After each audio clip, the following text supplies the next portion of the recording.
Welcome to Sleep Softly, a channel where timeless stories, gentle narration, and quiet atmospheres help you drift into rest. Before we begin tonight's tale, I'd love to know, where are you listening from? Share it in the comments below. It's always wonderful to see our little community stretching across the world. Now it's time to get comfortable. Settle into your bed or favourite chair. Close your eyes, take a slow, deep breath, and let the day melt away. Allow my voice to carry you softly into sleep, to a place where imagination flows and dreams begin. Many years had passed since Ebenezer Scrooge first learned to greet Christmas without alarm, and with those years had come a gentler understanding of winter itself. Snow no longer startled him when it fell in the night. Frost did not feel like an accusation. The season arrived now with the quiet inevitability of something long expected and long prepared for. He was an old man, by any reasonable measure, though not in the brittle way he had once imagined old age to be. His movements had slowed, but not uncertainly. His hearing was less sharp, but his attention had grown keener for it. The days no longer rushed him. They seemed, instead, to open themselves. Christmases since that famous turning have been many and increasingly unremarkable. There have been no further apparitions, no midnight reckonings, no voices crying out from past or future. If Scrooge had once expected the extraordinary to repeat itself, time had quietly corrected him. Transformation, it seemed, did not renew itself through spectacle. He kept the day much as others did now. He rose early, more from habit than purpose, and allowed the morning its slow unfolding. There were visits paid and received, gifts exchanged without fuss, meals shared in easy measure. He gave generously, but without announcement. He listened more than he spoke.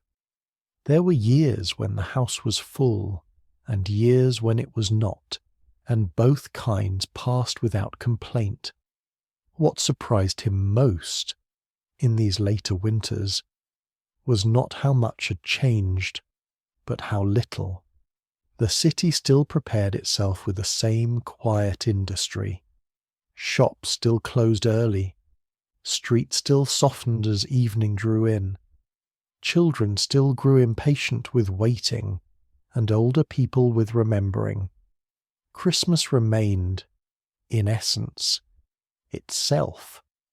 Yet beneath this sameness lay a difference Scrooge could not have named in earlier years. Time itself felt altered. Christmas no longer stood apart from the rest of the year like a single, illuminated point. It had stretched outward, dissolving its boundaries, seeping into the days before and after. Kindness lingered longer. Tempers cooled more quickly. The city, briefly, remembered how to move more slowly. Scrooge noticed such things now. He noticed the way voices softened in cues, the way doors were held a moment longer than necessary, the way people looked up at one another rather than past. None of it amounted to a miracle. Taken together, it amounted to something steadier. On certain evenings, when the weather pressed close against the windows and the streets lay muffled under snow, Scrooge would sit alone and feel a faint stirring of recollection, not of the famous night, nor of the terror that had preceded his change, but of the many Christmases that had followed, years in which nothing dramatic had occurred, and yet something essential had been quietly maintained. He remembered a Christmas when he had been ill, and another when he had been strong. One when he had travelled, and one when he had stayed home without regret. A Christmas when a friend had not come, and another when someone unexpected had arrived. None of these moments demanded telling. They existed only as lived experience. This, he had come to understand, was the true shape of a life redeemed, not one defined by its turning point, but by what followed after, again and again, without fanfare. On this particular Christmas night, long after supper had been cleared and the city's louder celebrations had receded, Scrooge found himself seated alone by the fire, a book resting unopened in his lap. The hour was late, though not unusually so. The house was quiet in the way old houses become quiet, not empty, but attentive. Outside, snow began to fall. Scrooge watched it for a time, and found his thoughts drifting, not toward the past he had escaped, but toward something less defined. A sense, faint but persistent, that there were still nights he had not properly remembered. The rooms of Scrooge's house bore the marks of long habitation, though none of them spoke loudly. They had not been redecorated to announce comfort, nor preserved to preserve austerity. They had simply been used, and in being used had learned a certain ease. Firelight moved across familiar surfaces, touching the edges of furniture worn smooth by years of quiet contact. Chairs stood where they had stood for decades, not because they could not be moved, but because there was no reason to do so. The walls held shadows without sharpness. The air itself seemed accustomed to his presence. Once, these rooms had felt like sentinels. They had waited upon him, measuring his movements, reflecting his severity back upon him. Silence had pressed in those days, demanding to be filled with calculation or speech. Now, silence rested where it fell. Scrooge noticed this without remark. Comfort, he had learned, does not require acknowledgment to persist. The fire burned low but steady. He had always preferred it so. Excessive flames suggested waste, and waste still troubled him, though not as it once had. This fire gave warmth without demanding attention, and he was content to let it finish its work in its own time. He listened, not for any particular sound, but with the patient attentiveness that sometimes comes when one is neither tired nor alert. The house made its small, familiar noises, a settling beam, the faint shift of cooling metal, the whisper of snow against glass. These sounds no longer irritated him, they assured him. As he sat, Scrooge became aware of a subtle unease, though it would be too strong a word to describe it. Nothing pressed upon him, nothing intruded, and yet he felt the presence of a memory not quite within reach, like a word known but momentarily misplaced. It was not the memory of fear, not of chains, nor voices, nor visions. This recollection carried no urgency. If anything, it seemed reluctant to be recalled, as though it belonged to a quieter portion of his life, one that had not demanded explanation at the time. He rose and crossed the room, pausing by the mantel. There were no portraits there, no relics of the past he had survived. The clock marked the hour without emphasis. Midnight approached and passed without ceremony. There had been, he recalled now, a Christmas night long after the famous one, a night unremarked upon, unshared, unrecorded. He had been older then than he was on that first redeemed morning, but younger than he was now. He had believed himself settled. He had thought the work complete. The memory did not yet yield its shape. It remained indistinct, a sensation rather than an image, a sense of being awake later than usual, of the house feeling, briefly, less solitary than it appeared. Scrooge returned to his chair, unwilling to press the recollection into clarity. Some memories, he had learned, do not respond well to force. They surface when allowed. The fire sighed softly. Snow continued to fall. The house held its quiet. Scrooge sat, attentive but untroubled, aware only that something once overlooked was beginning, very gently, to make itself known. Scrooge had not grown poor in his old age, as some might have expected or quietly hoped. His wealth remained considerable, though it no longer pressed upon him as it once had. It sat differently now, like a coat worn often enough to soften at the seams. There were accounts, of course. There always would be. Habits such as his do not vanish simply because they are no longer required. He kept his books with care, though the figures they held seemed to interest him less than they once had. Columns were balanced, sums agreed, but the satisfaction he had formerly drawn from their precision had thinned.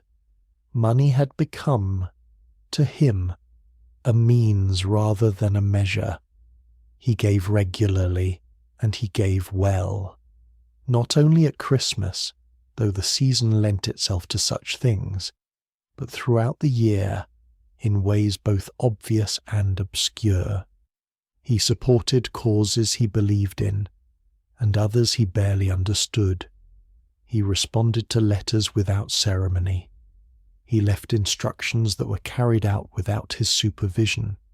What surprised him, even now, was not that giving had become easy, but that it had become quiet. In the early years after his change, generosity had felt like an act requiring attention. He had watched himself closely, alert for signs of relapse or excess. He had wondered, more than once, whether the impulse would fade if not reinforced. But time had answered that question without consulting him. Giving, he discovered, becomes lighter when it is repeated often enough. It loses its drama. It sheds its urgency. It begins to resemble maintenance rather than intervention.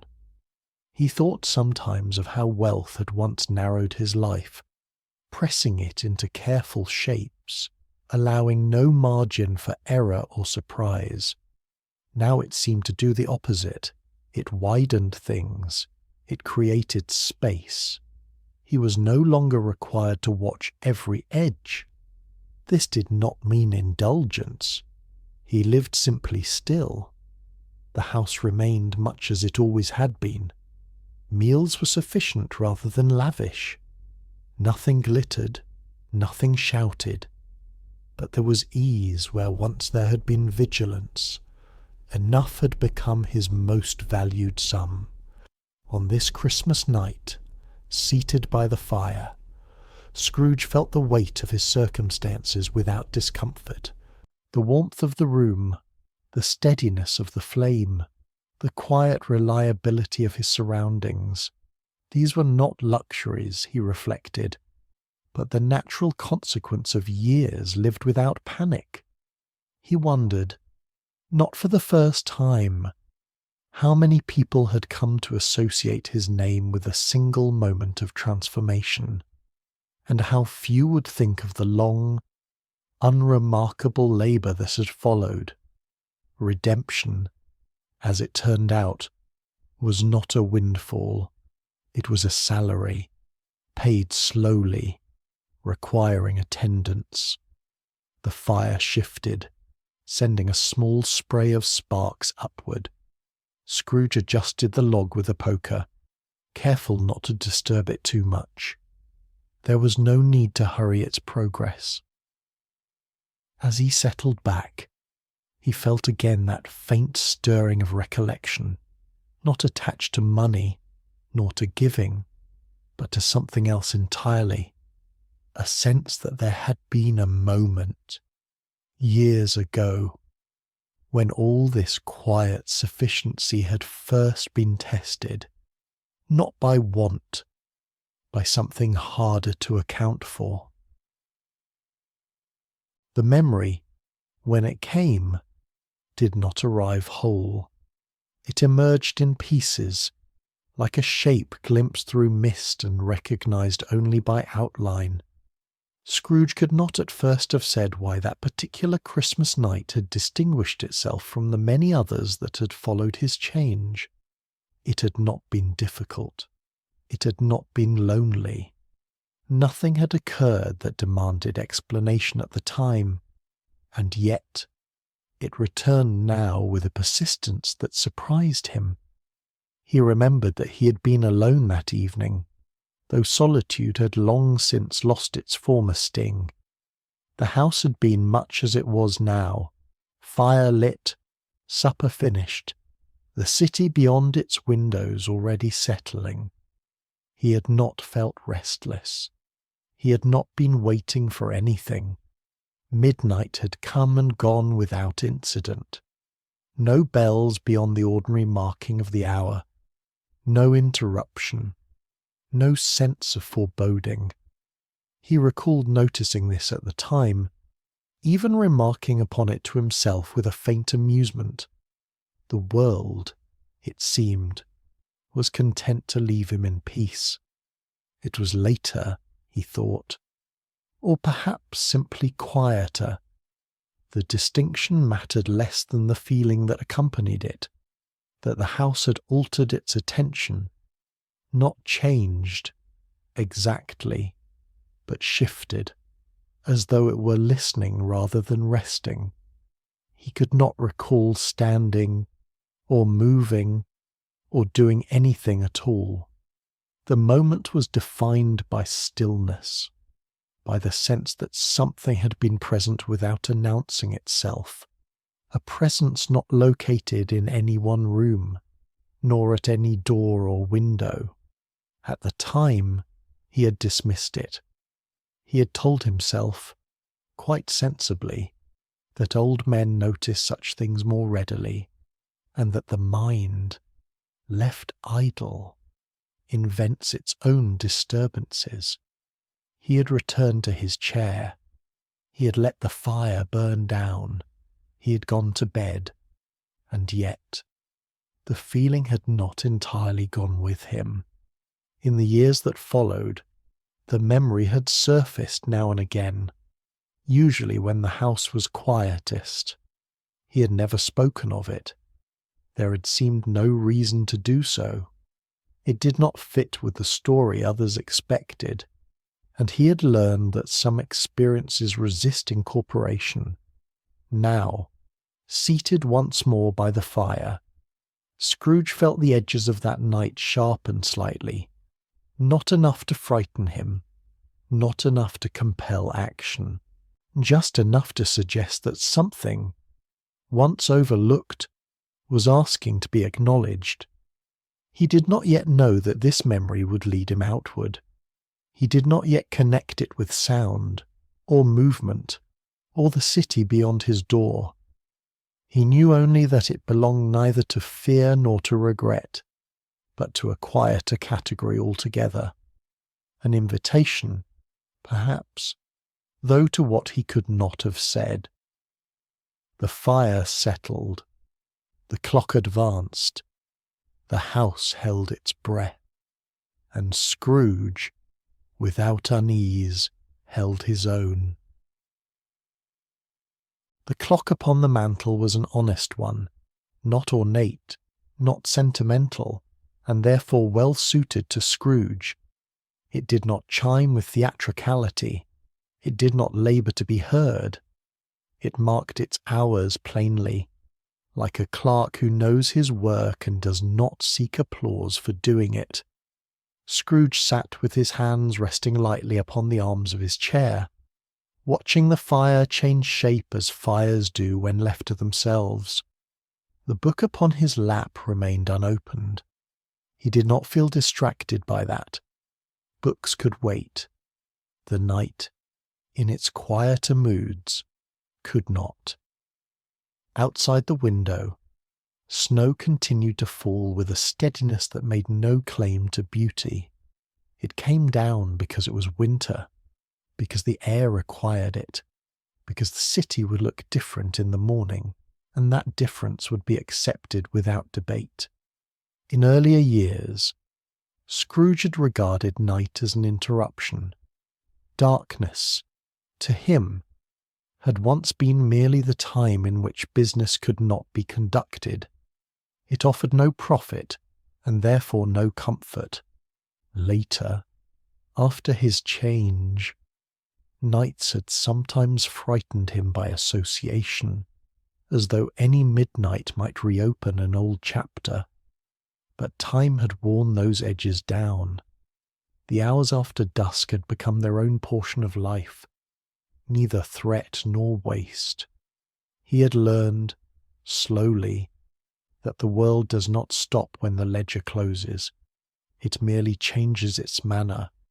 Now, in this hour between bells, the city's manner was gentled.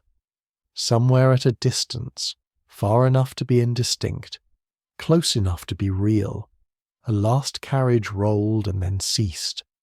A door shut softly. A voice, muffled by snow, rose and fell and then was gone.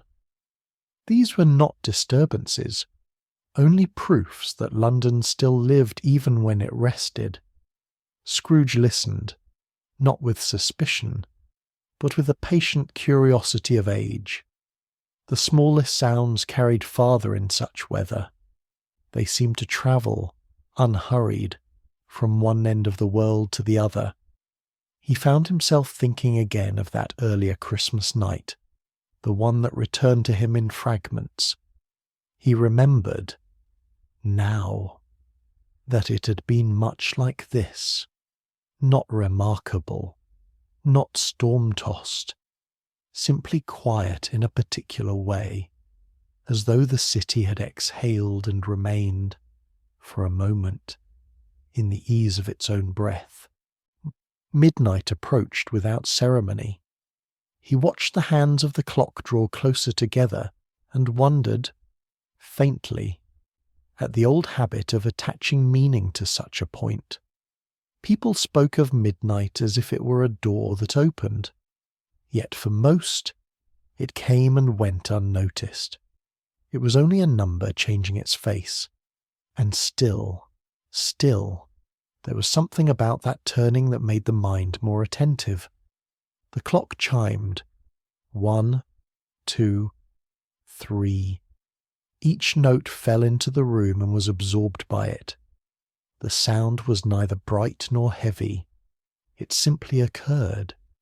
When the last vibration faded, nothing replaced it immediately, and the silence that followed had an almost physical quality, like a blanket laid carefully over the world. Scrooge remained seated. He did not hold his breath. He did not brace himself. He was aware, however, of the strange clarity that sometimes follows an hour being marked. Time, when declared aloud, feels momentarily solid. He looked at the fire, then at the window, then at the quiet corners of the room. The house offered him only what it always did: warmth, familiarity, and the faint suggestion that everything in it had a history. A draught stirred somewhere, perhaps nothing more than the settling of old wood, perhaps a seam in the window surrendering to cold. The flame leaned, straightened, leaned again. Scrooge observed this with mild interest, as a man observes weather, and yet, in the wake of the chime, he felt that same subtle shift of attention he had recalled in beat 4. The sensation was not alarming. It was not even clearly external. It resembled the feeling of being quietly awaited, not by a person, but by an hour. The city, beyond his walls, seemed to have gone stiller, not dead, not empty, simply paused. Scrooge sat in that pause, allowing it to settle around him, aware only that the night had crossed a threshold and, in doing so, had made room for something that had not yet arrived. It began so faintly that Scrooge did not at first trust it. There are sounds in an old house that imitate intention, a pipe that sighs, a timber that complains, the wind finding a particular gap and worrying it like a small animal. Scrooge had lived long enough among such noises to recognize their character. They were physical, explainable, and content with being so. What reached him now was not like that. It was not a note, exactly. It was the suggestion of a note, a curve of sound so slight he could not have said whether it came from the room or from his own remembering. It hovered at the edge of hearing the way a thought hovers at the edge of speech. He sat perfectly still, letting his attention widen. Again it came, the same faint contour, and then a pause, as though whatever produced it were not certain it ought to continue. It carried no words. It was not the bright triumph of a hymn, nor the boisterous certainty of street singing. If it belonged to any carol he had known, it belonged in the way a scent belongs to a place, more by association than by certainty. Scrooge felt a quiet, peculiar familiarity, not the familiarity of recognition, which is decisive, but the familiarity of having once stood near something and forgotten its name. It reminded him of childhood without giving him any scene from childhood. It reminded him of Christmas without presenting him a memory of Christmas. It was, in short, an echo without a source. He did not move. He did not speak. He did not even frown. The old fear, the instinct to challenge the unknown, to lock it out, to treat every mystery as an intrusion, did not rise in him now. It had been trained away by long practice of gentleness. Still, he listened with care. The faint sound returned in small fragments, a phrase that never quite completed itself. A rise, then a fall, then nothing. Between these traces, the house remained exactly as it had been. The fire burned on. The snow pressed against the panes. The clock continued its quiet work. Nothing else suggested disturbance. And yet the feeling in the room had altered, ever so slightly, as though the air itself had become more attentive. Scrooge lifted his gaze toward the darker part of the room where lamplight did not reach. He did not expect to see anything. He saw nothing. The darkness there was ordinary darkness, full of familiar shapes and harmless corners. The sound came again, and this time he thought, only thought, without certainty, that it was nearer the hall than the hearth. Not louder, simply placed differently, like a whisper that has shifted its speaker by a step. He laid the book aside, slowly, as one sets down an object that has ceased to matter. He leaned forward slightly in his chair.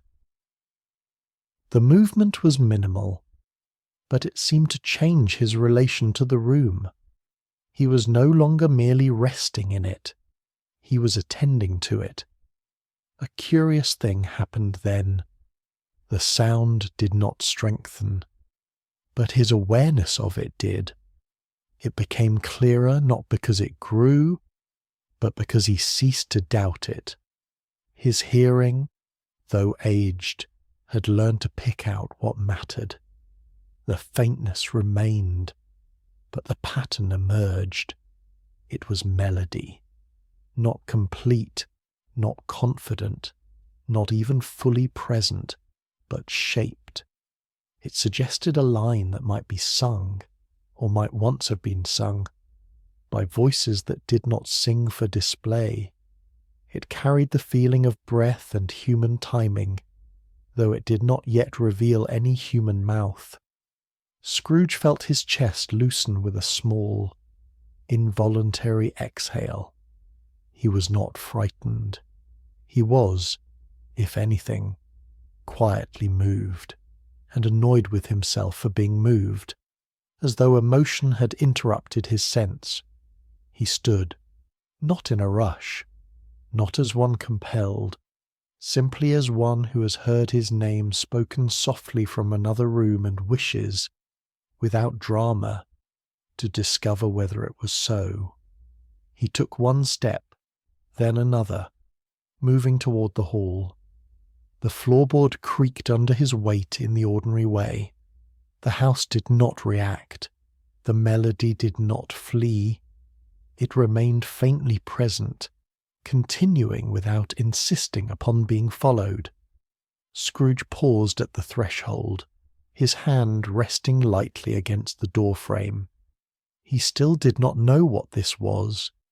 He still did not know whether it belonged to the house, to the night, or to his own memory finally unfolding.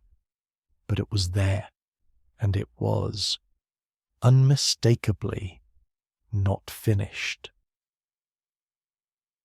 Scrooge remained where he was for several moments longer, his hand resting lightly against the door frame, his attention fixed not upon the sound itself, but upon his own response to it. There was no tightening in his chest, no old reflex urging caution or retreat.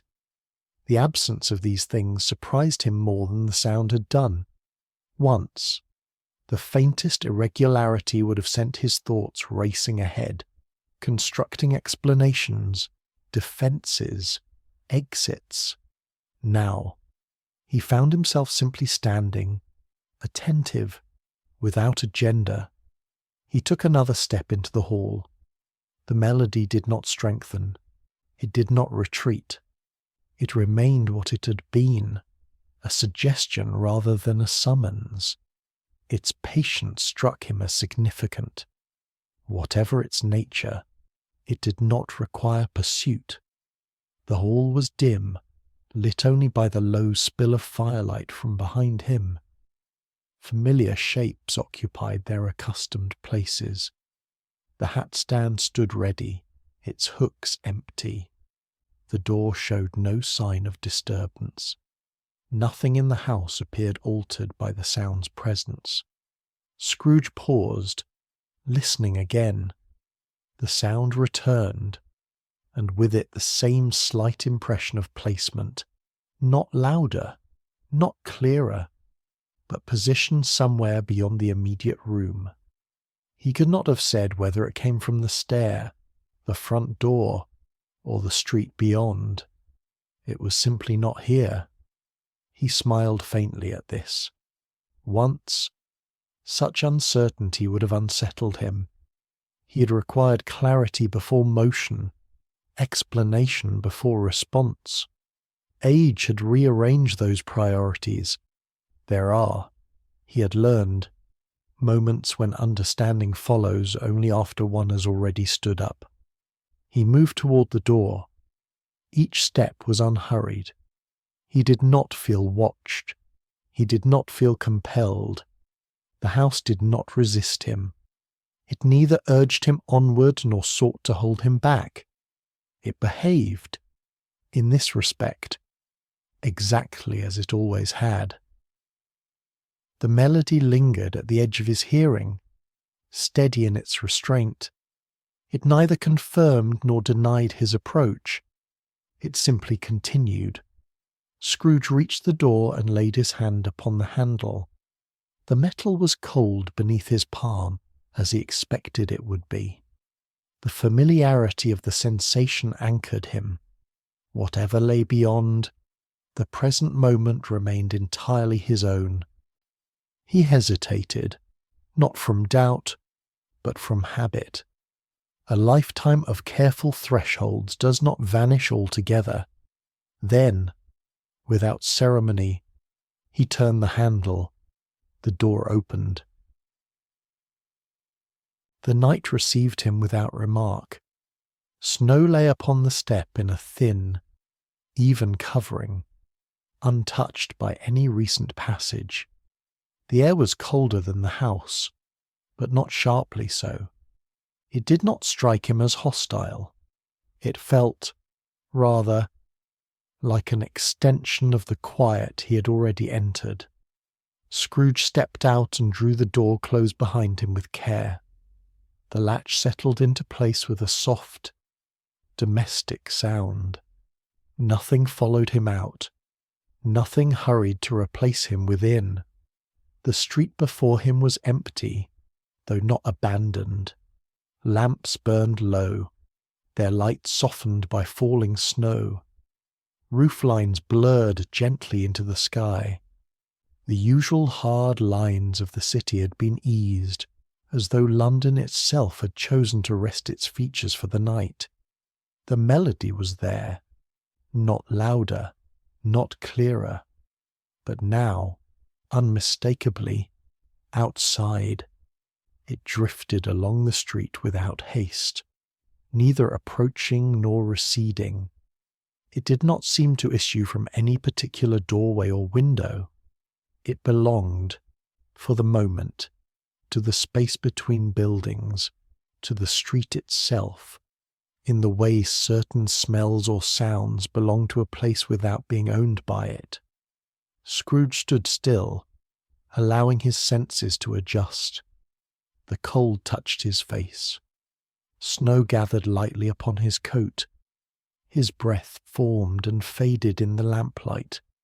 All of this felt ordinary.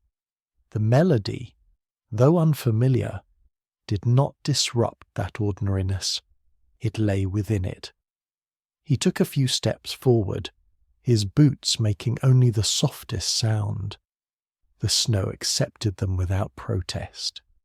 His footprints appeared, briefly distinct, then began already to soften at the edges. The melody shifted slightly, as though acknowledging his movement without responding to it. It did not guide him so much as continue in the direction it had already chosen. If he followed, it was because following seemed the natural thing to do. Scrooge felt no sense of departure. The house remained behind him, warm and sufficient. He did not look back, not because he feared its absence, but because there was no need to confirm its presence. Some places do not require guarding. The city lay before him, hushed and altered by snow. Streets he had known all his life appeared gentler now, relieved of their daytime urgencies. Corners that by day demanded attention now waited patiently to be turned or passed by. He began to walk, not quickly, not slowly, but at the pace the night seemed to prefer. The melody continued ahead of him, faint and unfinished, and Scrooge followed it, not as one summoned, but as one accompanying something that had already decided to go on. As Scrooge walked on, the street began to offer itself in fragments. Windows passed on either side, some dark, some faintly lit, their glass softened by falling snow. They did not invite attention. They did not arrange themselves for viewing. And yet, in their quiet persistence, they revealed the simple fact of lives continuing without reference to him or to the hour. In one window, a lamp burned low beside a chair drawn close to the fire. No one sat there at present, but the space retained the shape of use, as though someone had risen only moments before and might return again. In another, a curtain had been left partially open. revealing the edge of a table and a plate set aside for later. These were not scenes of celebration, they were scenes of readiness. Scrooge did not slow his pace, though his attention lingered. There was no sense that these moments were being offered to him. They existed whether he noticed them or not, and would continue when he had passed beyond their reach. Further along, a window glowed more brightly, and for an instant he glimpsed movement within. A figure crossed the room, pausing briefly to adjust a blanket laid over a smaller form already asleep.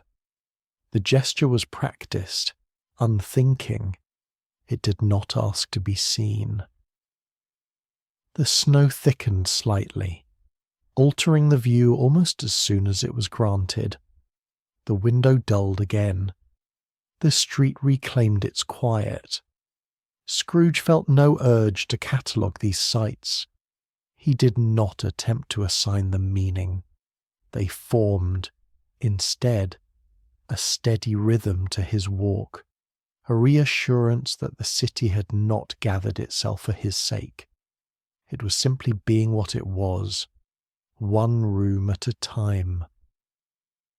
The melody remained ahead of him, its presence neither strengthened nor diminished by what he passed. It seemed unconcerned with these glimpses, as though it, too, recognized them as part of a larger continuity rather than as events. He turned a corner and found himself on a narrower street, where the buildings leaned closer together and the windows appeared lower, nearer to eye level.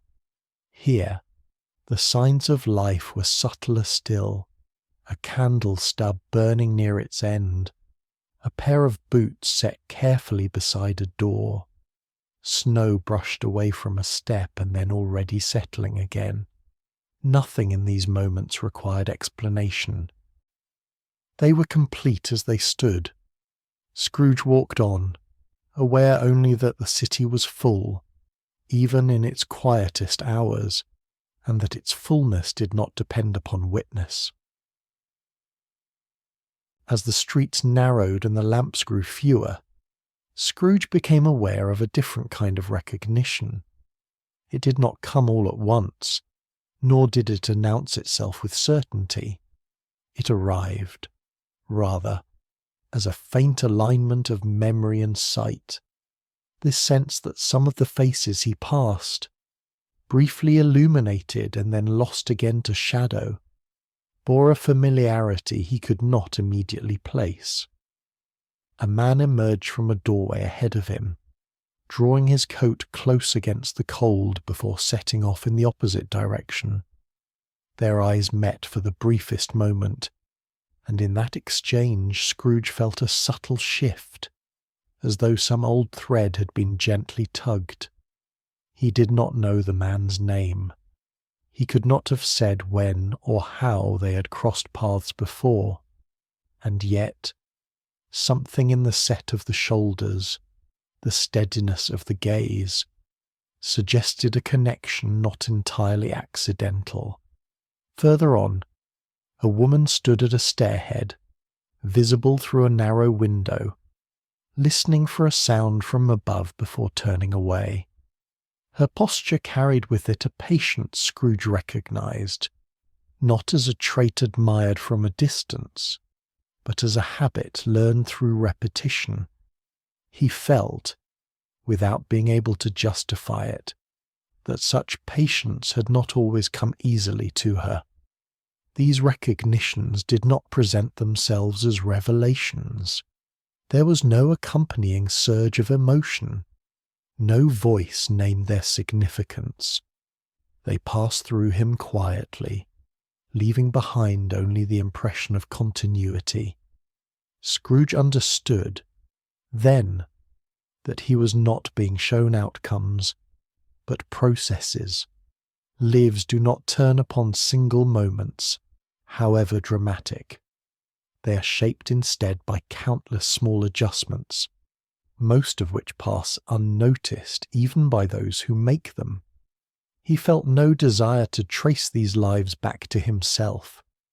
The old impulse to claim connection had lost its strength. If something he had done long ago had played a part in what he now glimpsed, that part had been absorbed and altered beyond recognition. The melody continued ahead, untroubled by his noticing. It neither confirmed nor denied these impressions. It did not pause to allow reflection. It moved as it moved, leaving Scrooge to keep pace as he chose. A pair of figures passed him, speaking softly, their words indistinct. Their faces were turned toward one another, not toward the street. Whatever they shared belonged to them alone. Scrooge did not try to overhear. He allowed them to go by, their presence dissolving into the larger quiet. He felt, as he walked on, a growing sense of proportion. His life, once so tightly drawn around its own centre, now seemed to occupy its proper scale. He was neither absent nor essential. He was one among many, moving through a city that had learned to continue. The melody remained unfinished, and Scrooge, content to let it remain so, walked on into the snow-softened night. As Scrooge continued on, the street widened slightly, opening into a modest square whose outline was softened almost beyond recognition by snow. The lamps here were fewer and spaced farther apart, leaving broad patches of shadow between their pools of light. Within those shadows, movement continued. A door opened and closed without sound, admitting a late returner who paused only long enough to stamp the snow from his boots before disappearing inside. A bundle was set down beside a threshold and left there, its presence unremarked. Somewhere above street level, a window was raised briefly to let out the heat of a room, then lowered again with care. These actions were not performed for display. No one lingered to see them completed. They occurred and were done. Scrooge felt himself becoming increasingly peripheral to the night. The city did not respond to his passage. It did not alter its rhythm. What he observed did not seek explanation or validation. It was simply the work of people finishing their days and preparing for the next. He passed a narrow alley where a figure knelt briefly, adjusting the wrap around a sleeping child before rising again. The gesture was swift, almost impatient, as though the cold had little patience for tenderness. Still, it was done carefully. The child did not stir. The melody did not acknowledge this moment.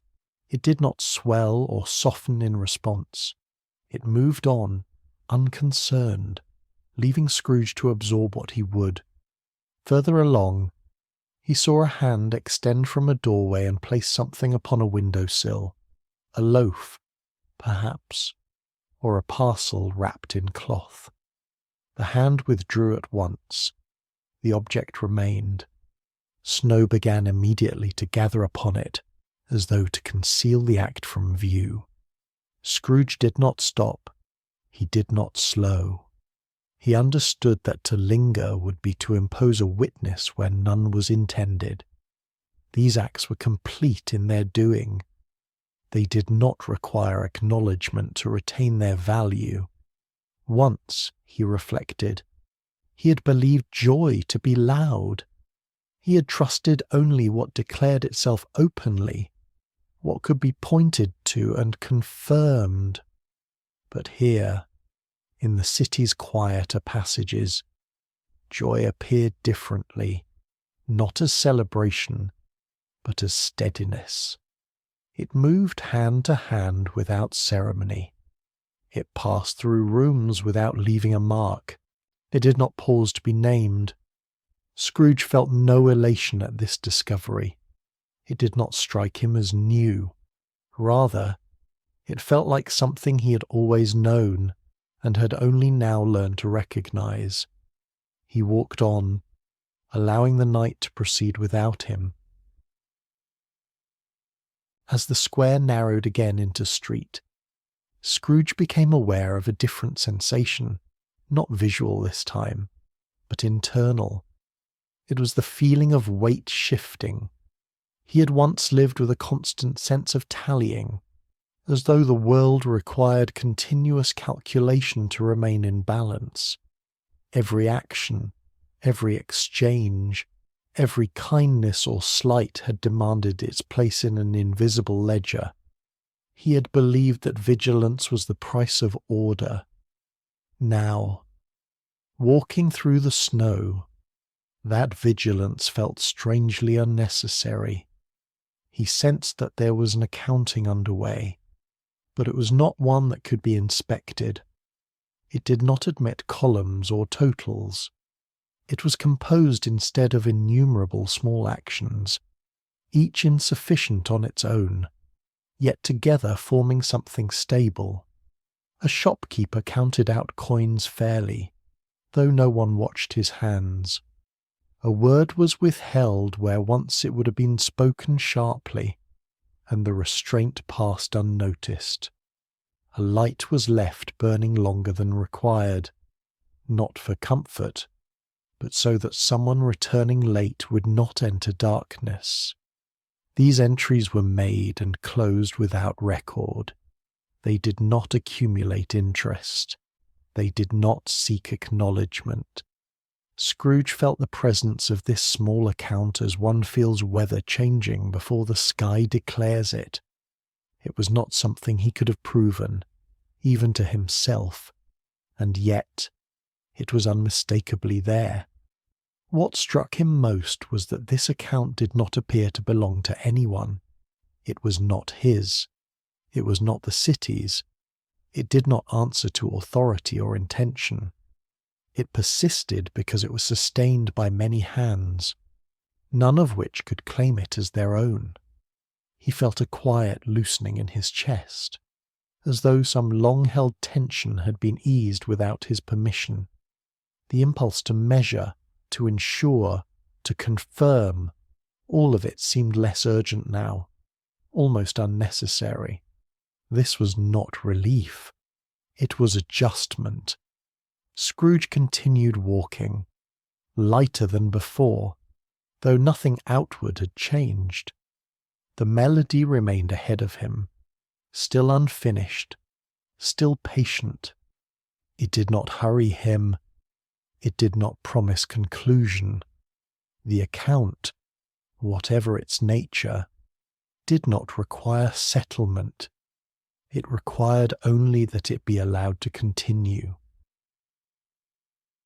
As Scrooge walked on, the melody altered its manner.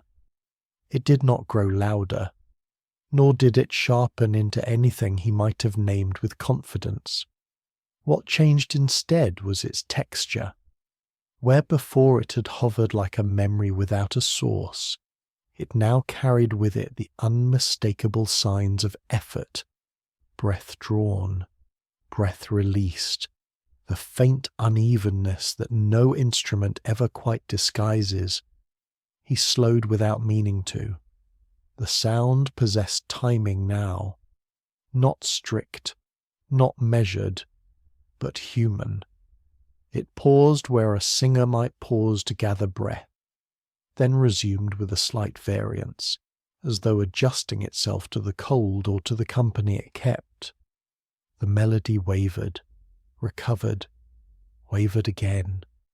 It was not flawed, exactly. It was alive. Scrooge felt the shift at once, and with it a quiet recognition that surprised him by its gentleness. This was not the sound of something remembered. It was not the echo of a long-ago song preserved by habit. It was being made, here and now, in the night through which he walked. He found himself listening not only for pitch, but for intention, for the moment when one voice might hesitate and another take up the line, for the subtle adjustments that occur when people sing together without instruction, relying instead on attention. The melody did not present itself as performance. There was no flourish, no attempt at command. It seemed content to remain just ahead of him, allowing its presence to be felt without insisting upon being found. The street narrowed further, the buildings drawing closer, their upper stories leaning together as if sharing the burden of snow. Here, the sound gathered slightly, not in volume, but in density. It felt closer now, not directly before him, but to one side, then the other, as though reflecting gently off brick and stone. Scrooge passed beneath a lamp whose flame flickered in the wind, and for a moment the melody seemed to falter, as if buffeted by the same breath of cold air. Then it resumed, altered but intact. He smiled at this, quietly. Once, he would have distrusted such inconsistency. He had sought precision, reliability, control. But years had taught him that the truest continuities are those that allow themselves to bend. The melody now carried faint traces of plurality, not harmony yet, not clearly, but overlap. A note held just long enough to brush against another, a line begun before the previous had entirely finished. These were not mistakes. They were accommodations. Scrooge felt his pace adjust to theirs, though he did not hurry. He was not pursuing the sound. He was accompanying it. The cold deepened slightly, or perhaps he merely noticed it more now that his attention had narrowed. Snow gathered at the cuffs of his coat. His breath rose and fell in time with his steps, and for the first time he became aware of how his own breathing aligned, imperfectly, with the rhythm ahead of him. He turned a corner and found himself on a short, sheltered stretch of street where the wind dropped away almost entirely. Here, the melody lingered, suspended in the stillness, its pauses more pronounced, its resumptions more tentative. Scrooge stopped, not because he had arrived, but because stopping seemed appropriate.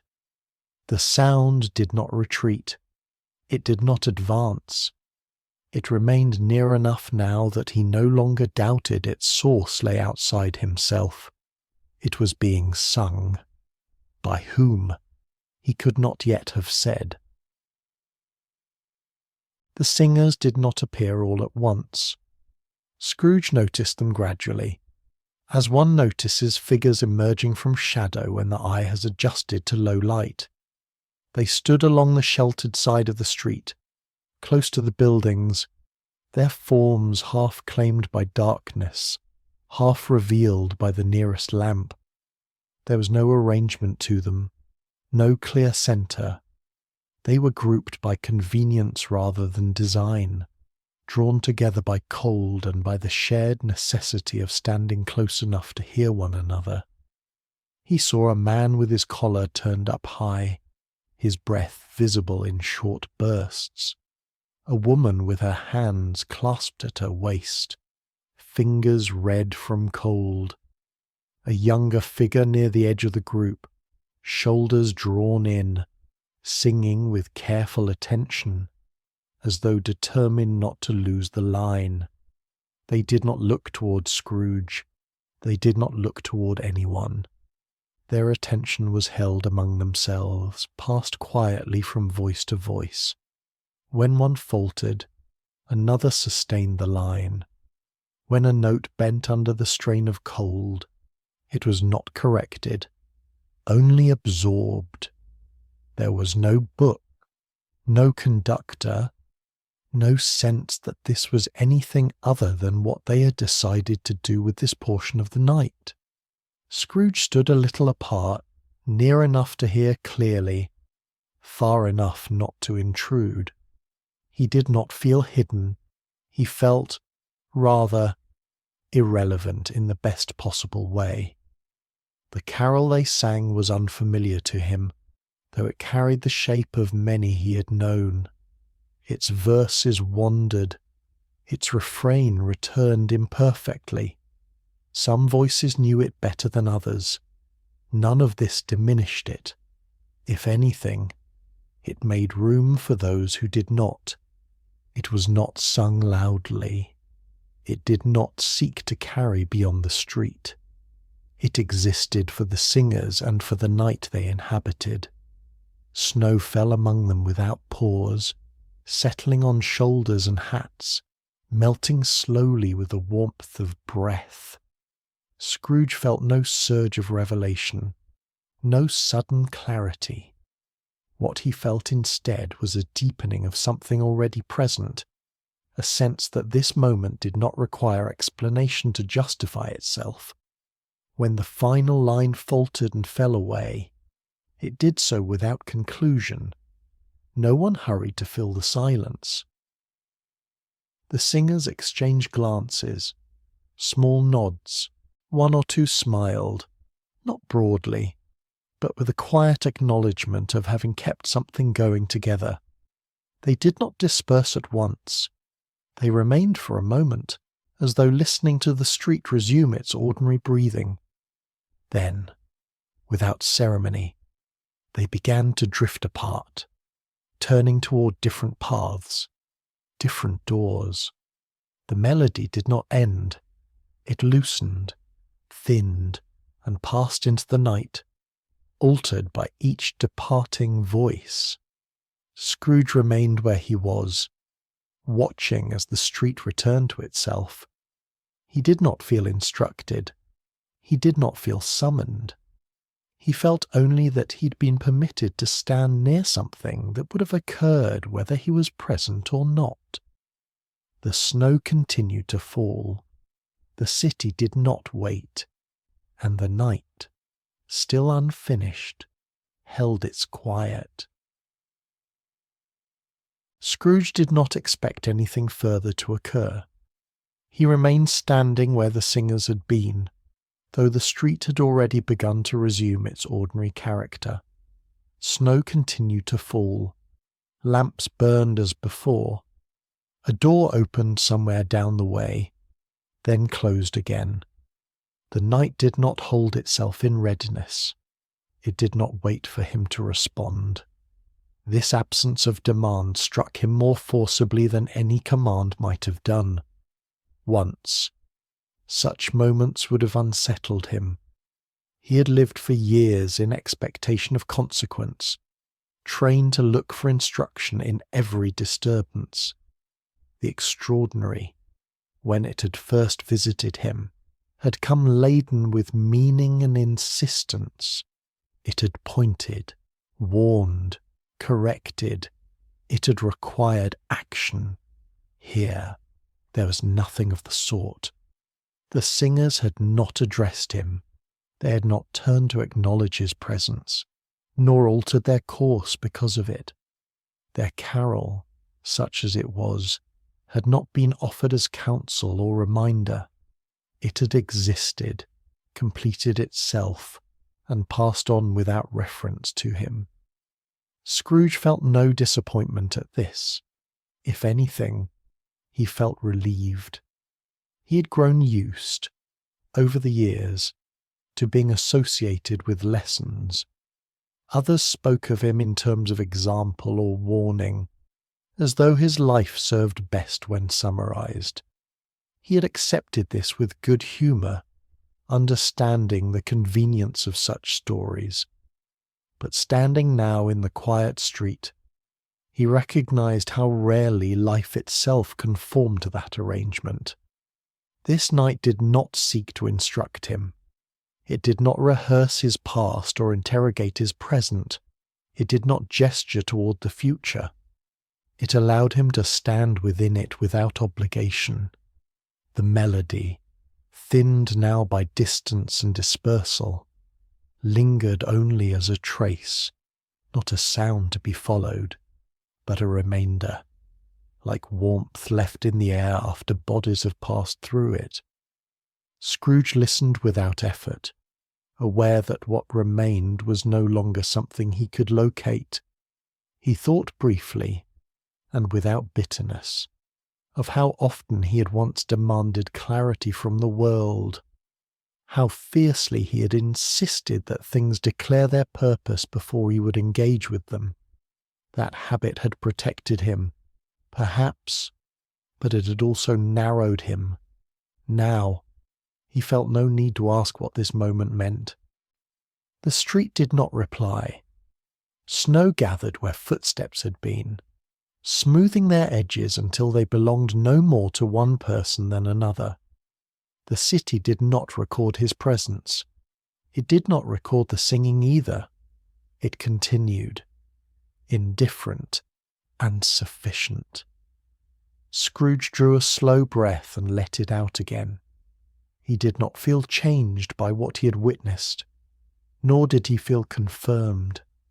He felt simply aligned, as one feels when standing still long enough to notice that the ground has been steady all along. There would be no lesson taken from this night, because none had been offered, and in that absence, something within him rested more easily than it had in years. It occurred to Scrooge, as he stood there, that nothing further was required of him. This thought arrived without ceremony and without emotion. It did not announce itself as relief, nor as triumph. It settled instead with the quiet certainty of a conclusion already reached elsewhere. The night had not tested him. It had not sought amendment or reaffirmation. It had not threatened loss or promised reward.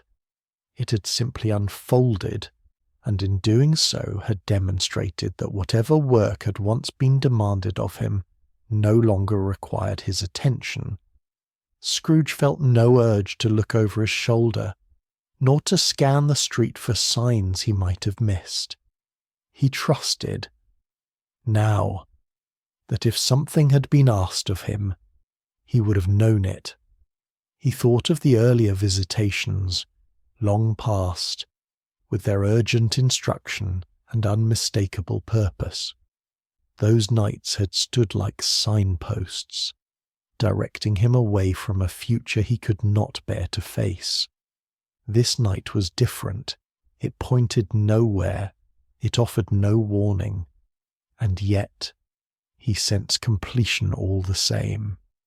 Not the kind that closes a door or seals an account, but the kind that comes when a task, once taken up in earnest, has been carried far enough to sustain itself. The work had not ended. It had moved on. Scrooge understood, then, that redemption does not remain stationed at its point of origin. It travels outward, altered by each hand it passes through, until it no longer resembles its beginning. When it reaches that state, it does not return for inspection. This understanding did not exalt him. It did not humble him either. It simply placed him properly among things. He was no longer under watch. He was no longer under threat. The future did not lean toward him with expectation. It moved, as it always had, according to its own pace. The street around him had grown quieter still, not because of absence, but because what needed doing had been done. The last traces of song dissolved into the wider hush of falling snow. Lamps flickered. Somewhere, a clock marked the hour, unheard. Scrooge felt, with a clarity that surprised him by its gentleness, that this was not a moment of warning, nor of renewal. It was a moment of completion. And completion, he knew now, does not announce itself loudly. It arrives without spectacle and leaves without instruction. He turned, at last, knowing without reflection that it was time to go on. Scrooge had taken only a few steps when he became aware that he was no longer entirely alone. It was not the presence of a crowd, nor even of company in the ordinary sense. Rather, it was the simple fact of another person moving within the same narrow stretch of street, close enough to share the light of a single lamp. A figure approached from the opposite direction, walking slowly, hands clasped at the front of a coat drawn tight against the cold.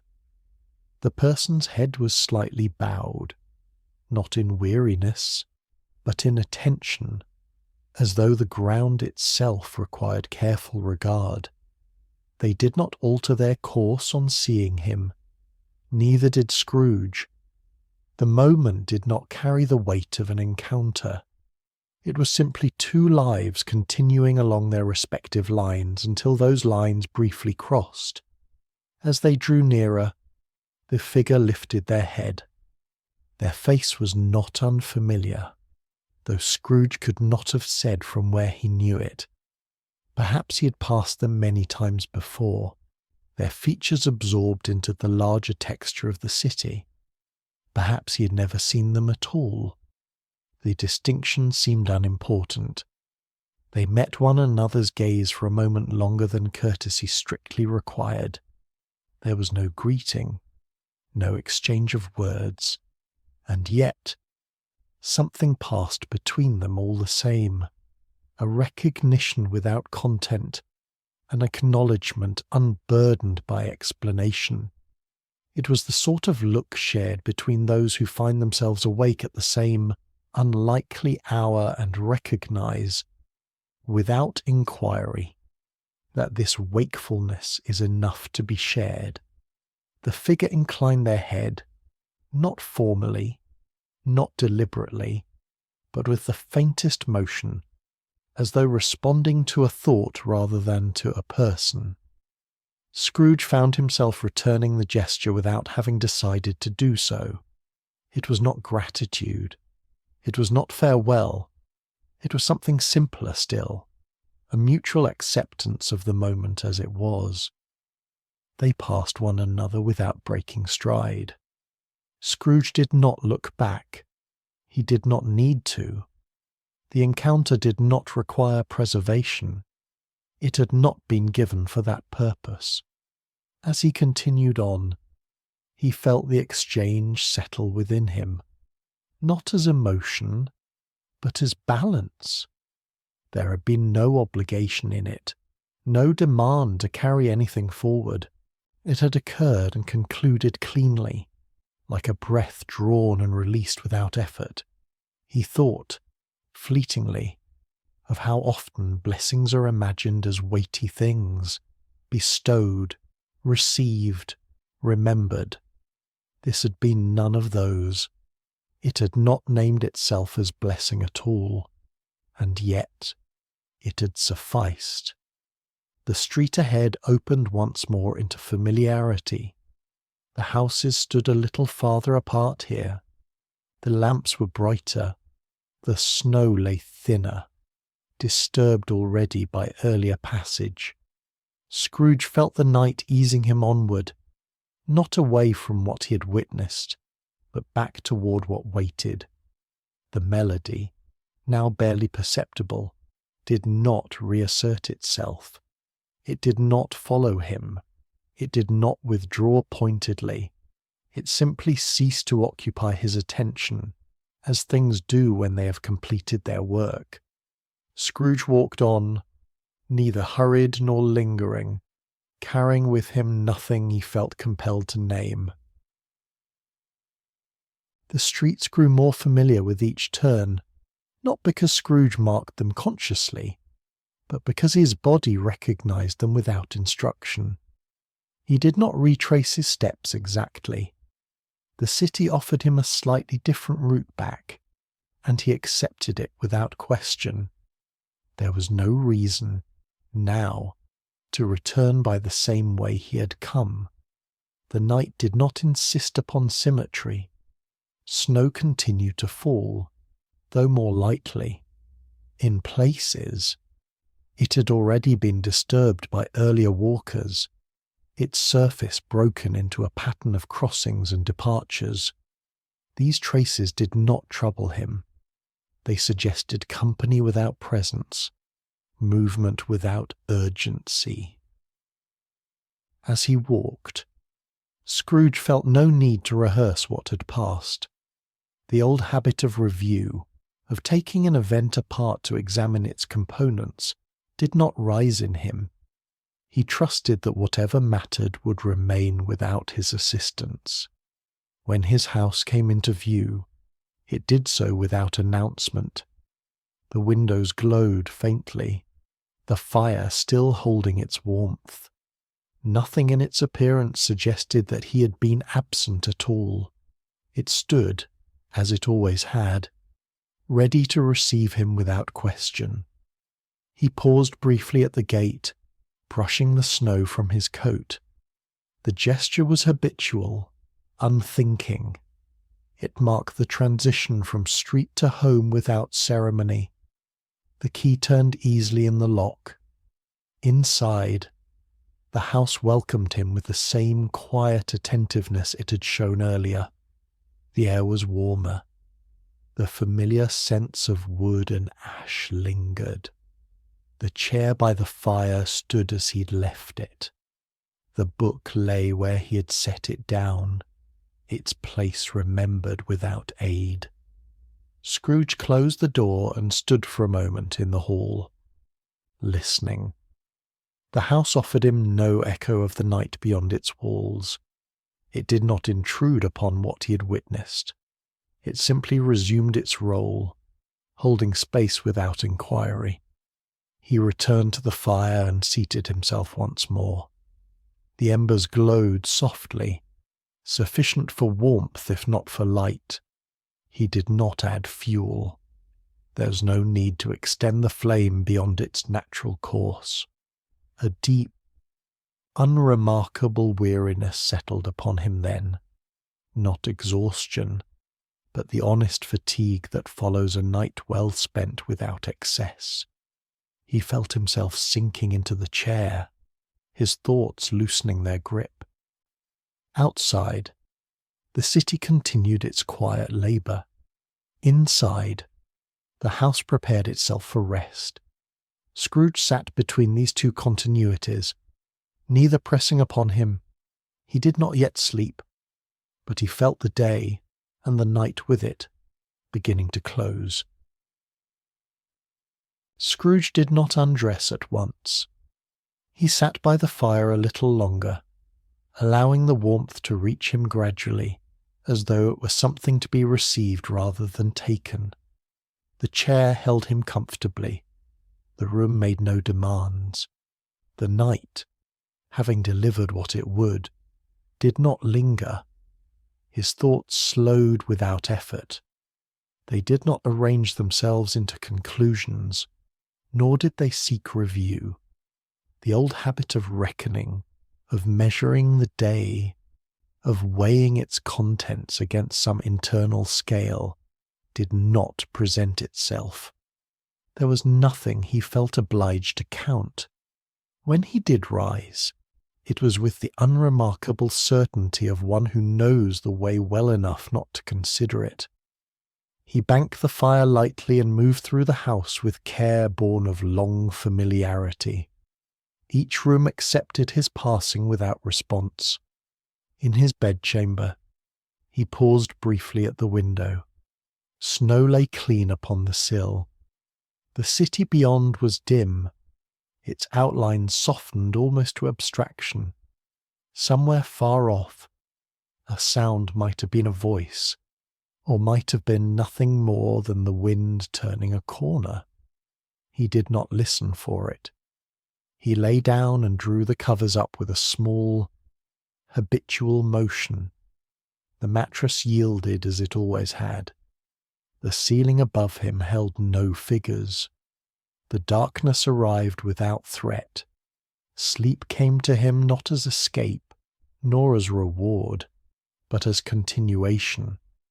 There were no dreams of warning or instruction, no rehearsals of past errors, no visions demanding action. His rest was deep, but not dramatic. It belonged to him in the same way the night belonged to the city, quietly, without claim.